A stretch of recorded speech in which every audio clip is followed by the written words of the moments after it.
Good morning Dinesh. अरे राकेश भाई, आप तुमने गुड मॉर्निंग का जवाब नहीं दिया। ठीक है ठीक है, आशीर्वाद तो हम तुम्हें दिए ही देते हैं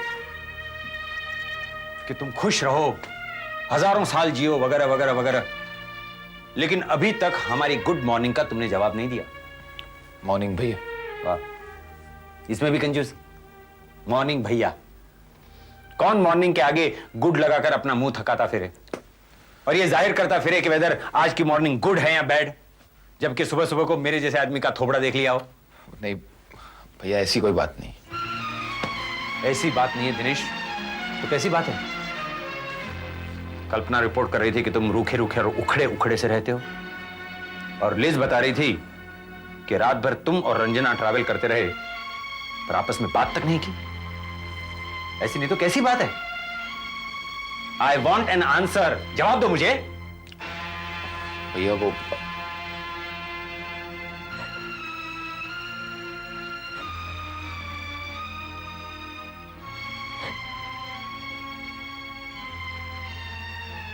अरे जो बात चाची को बता सकती है, क्या मैं वो जानने का हक नहीं रखता?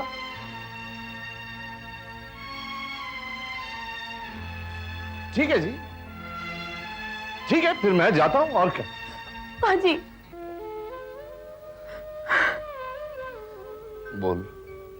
बोल ना पुत्र। क्या बोलेगी? मुझे भी सिर्फ इतना ही बताया है कि दिनेश ने इससे कहा है इसका गाना वाना सब बंद। She has to put a stop to her singing career. हाँ, that's all. बस सिर्फ इतना ही कहा है इसने।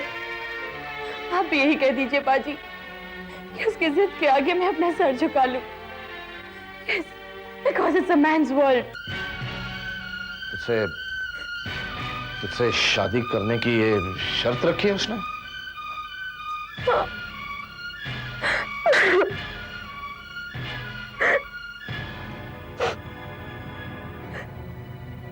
बहुत भद्दा गाती होगी Ranjana.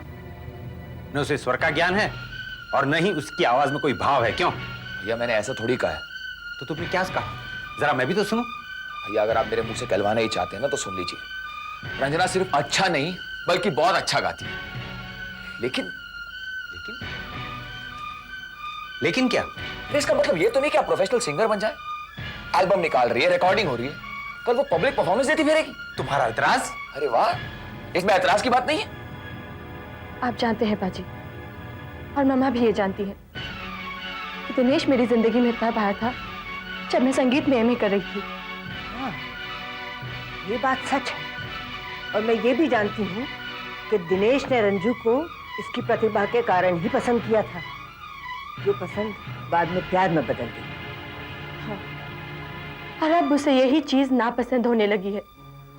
How can I tolerate that, पाजी? म्यूजिक मेरे वजूद का एक हिस्सा है, तो शायद अब मुझे यही समझना चाहिए कि दिनेश को मेरी जिंदगी से ही नफरत है। नहीं, उसे तुम्हारे जीवन से नफरत नहीं बल्कि उस जिंदगी से नफरत जरूर होगी जो एक सिंगर का नसीब बन जाती है। क्या तुम्हें अपने आप पर भरोसा नहीं? अपने आप पर? अगर इंसान को अपने आप पर भरोसा हो तो उस पर भरोसा आ ही जाता है जिसे वो प्यार करता हो या प्यार करने का दावा करता हो। भैया, आप क्या कहना चाहते हैं? आप ये कहना चाहते हैं कि मैं जेलस हूं उन लोगों से जिनके कांटेक्ट में रंजना आ चुकी है या आने वाले दिनों में आने वाली है? वो जिनके कांटेक्ट में आने वाली है वो तो आगे की बात है, लेकिन बतौर गायिका जो उसकी जिंदगी में आ चुके हैं, बल्कि यूं कहूं कि आ चुका है, उससे तुम जलते हो। क्या कहा? आ चुका है? आप किसके बारे में बात कर रहे हैं भैया? दिनेश, तुम मुझसे ये मत कहना कि तुम समझे नहीं। मैं तुम पर इल्जाम लगाता हूं कि तुम रविंद्र से जलते हो, ईर्ष्या करते हो। उस इंसान से जिस इंसान के इस घर पर इतने सारे एहसान हैं, इस घर पर जिससे तुम्हारा रिश्ता बंधना है या बंधना था। I don't know, I just don't know.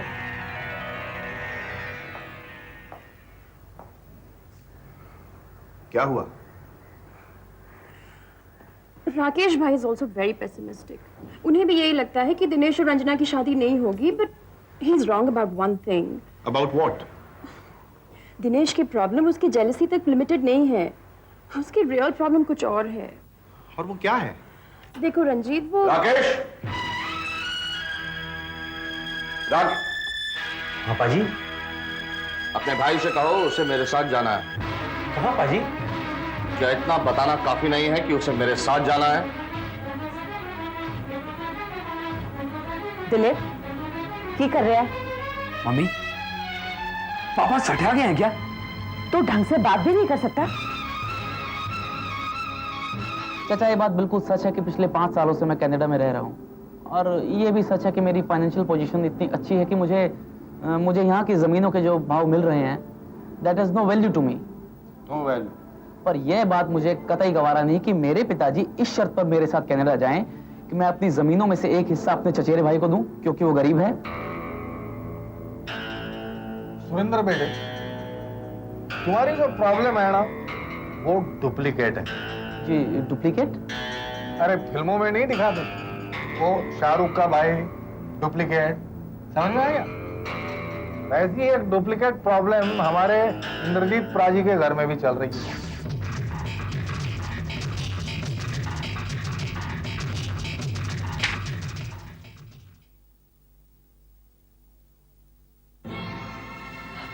हाय रब्बा,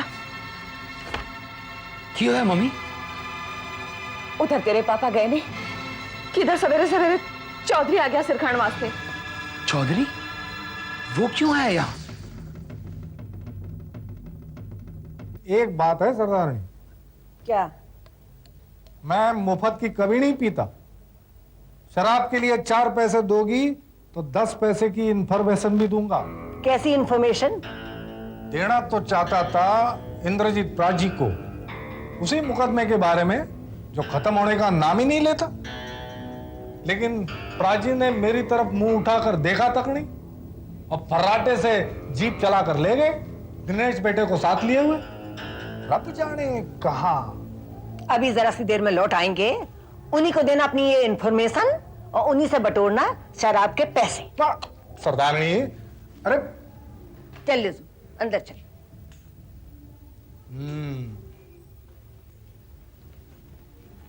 राकेश बेटे, ये ठीक नहीं है।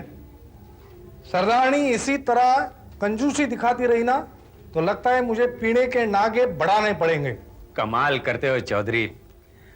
अरे सरदारनी कंजूस है, लेकिन उसका दामाद तो नहीं। मेरे पास अंग्रेजी की पूरी बोतल भरी पड़ी है तुम्हें उपहार में देने के लिए। चलो मेरे कमरे में। ये भी ठीक है, लेकिन उपहार में लूंगा, रिश्वत नहीं। रिश्वत? हाँ, इंफॉर्मेशन के लिए। जो भी इंफॉर्मेशन मुझे देनी है ना, या तो अतुल को दूंगा या तो इंद्रजीत प्राजी को। चौधरी असूलों का बड़ा पक्का है। लेकिन तुम तो मम्मी को, मेरा मतलब है सरदारनी को इंफॉर्मेशन देने वाले थे। ये भी ठीक है, पर सरदारनी ठहरी अतुल की माँ, और मैं ठहरा अतुल का बहनोई और सरदारनी का दामाद। ये भी ठीक है। तो चलो कमरे में। ये भी ठीक है, लेकिन हाँ, बोतल विलायती है ना? असल विलायती। चलो चलो, ये भी ठीक है। The hell? क्यों भैया पुत्र? कुछ ठीक नहीं हो रहा मम्मी, कुछ भी ठीक नहीं हो रहा।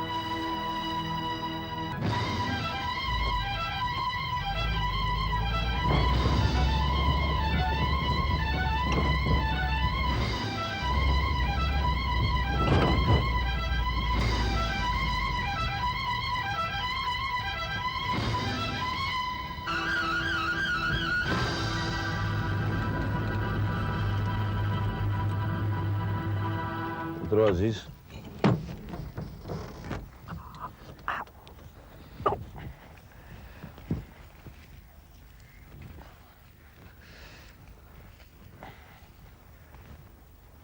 पाजी, ये तो आपकी जमीन है ना जिस पर मुकदमा चल रहा था? मैं यहाँ एक बार आया हूँ।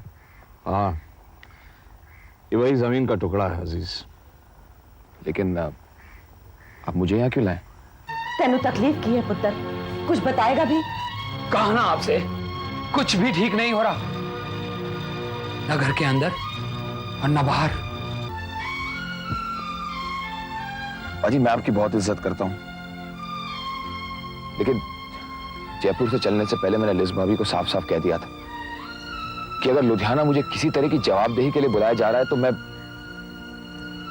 बिना कोई सवाल जवाब किए वापस लौट आऊंगा। इसलिए मेरी आपसे ये अर्ज है कि अपने होने वाले दामाद से जवाब तलब करूं, ऐसी गुस्ताखी ये खाकसार कैसे कर सकता है? लेकिन फिर भी तुमसे कुछ पूछने का हक तो रखता ही हूं। At least you will concede that. जी कहिए। ये जिस जमीन पर इस वक्त हम खड़े हैं ना, ये मेरे लिए मुकद्दस है। मुकद्दस? पूजनीय कह लो। मेरे चाचा यानी रंजू के पिता, उन्होंने पहले पहल इस जमीन पर हल जोतकर इस घर की खुशहाली की नींव रखी थी। उस घर की खुशहाली की नींव जो बर्बाद हो चुका था। लोग गुरुद्वारे, मंदिर, मस्जिद जाते हैं जब उन्हें सच्चाई का सामना करना होता है। मैं यहां चला आता हूं अक्सर अकेला। आज तुम्हें साथ लेकर आया हूं। लेकिन पाजी किस लिए? रंजना मुझे अपनी जान से भी ज्यादा प्यारी है। हम दोनों का नाता बाप बेटी का है। जानता हूं। देखो अजीज, अगर मुझे यह भी पता चल जाए ना कि रंजना जिस शख्स से बेइंतहा मोहब्बत करती है वो उसे नहीं चाहता, तो मैं इस कड़वे सच को भी कबूल कर लूंगा। क्योंकि मुझे यकीन है कि यह मुकद्दस जमीन का टुकड़ा मुझे इतनी शक्ति जरूर देगा। और तुम मैं किसान के बेटे तो तुम भी हो। जमीन को मां समझते होगे, तो बस इस धरती मां की सौगंध खाकर इतना बता दो कि तुम रंजू को चाहते हो या नहीं, उससे प्यार करते हो या नहीं, उतना ही जितना वो तुमसे करती है। पूछना तो और भी बहुत कुछ था, मगर फिलहाल इतना ही काफी है। चाची, दिनेश का जितना बायोडेटा मुझे मालूम था मैंने इस कागज पर नोट डाउन कर लिया है। चाहता था कि आप इसे एक बार चेक कर लें। ठीक ही लगता है, लेकिन तुम मुझे क्या बताना चाहते थे? मैं बस आपको कंफर्म करना चाहता था कि दिनेश को वो जॉब मिल जाए जिसकी कि मैं कोशिश कर रहा हूं। Hello, who's that? Richard? Ya, sorry? Great news. Thanks a lot. Bye. लीजिए, द जॉब इज कंफर्म। अगले मंडे दिनेश का इंटरव्यू कॉल है। अच्छा, कब से जर्नलिज्म, जब आप थे बॉम्बे में तब भी जर्नलिज्म में था?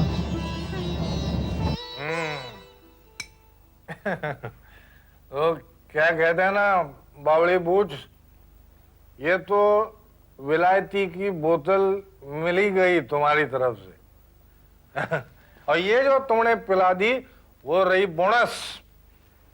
लेकिन मेरे लिए वेस्ट हो गई। वो क्यों? मतलब वाई? क्योंकि तुमने बताया नहीं कि मुकदमे के बारे में तुम क्या इंफॉर्मेशन देने वाले थे। वो तो मैं बताऊंगा इंद्रजीत प्राची को ही, लेकिन इतना बता देता हूं कि खबर बड़ी अच्छी है। जो भी बयान देना है ना उनको, बोले कोर्ट में जाके बेधड़क होके दे दे। हाँ, अरे ये तो तुम्हारी है। ये लो। अरे thank you brother, thank you brother in law of this family.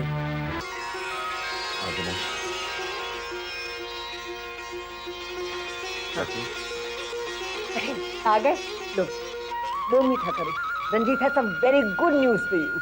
News तो मैं भी बहुत ही अच्छी लाया हूं चाची। बस रंजू को वही करना होगा जो मैं चाहता हूं।